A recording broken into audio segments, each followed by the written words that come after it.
Hi everyone. Uh, First of all, thank you so much for having us here today. Chala happy గా ఉంది. And every time Nani bro cinema release అవుతుందంటే ఒకసారి వచ్చి all the best చెప్పడం అనేది అలవాటు అయిపోయింది. So Nani bro all the best.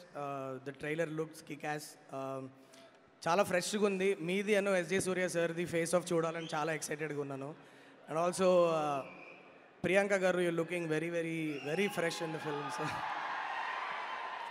Already gang లీడర్లో మీ పేరు చాలా ఎంజాయ్ చేశా and I'm looking forward to seeing it again. Casting కూడా చాలా ఇంట్రెస్టింగ్గా ఉంది. Sai Kumar garu and everybody, the film is looking very promising. All the very best to the whole team. దానే గారికి కూడా all the very best. And Vivek is not here yet I guess. So obviously you know చాలా చాలా తక్కువ టైంలో హై క్వాలిటీ మెటీరియల్ ఇవ్వడానికి చాలా కష్టపడుతున్నాడు. ఎక్కడ ఒక్క ఈవెంట్లో కూడా కనిపించట్లా. So obviously he's been so busy అని అర్థమవుతుంది. Giving a big shout out to Vivek. Vivek all the very best Vivek. పెద్ద హిట్ కొట్టాలి. నాని బ్రోది నీది కాంబినేషన్లో వచ్చిన మ్యాజిక్ ఉంటుంది. And this time I'm really looking forward to seeing that in the theatre. Mass cinema ముట్టుకున్నావు first time కుమ్మై. And yeah, that's it. All the best to everybody. Thanks.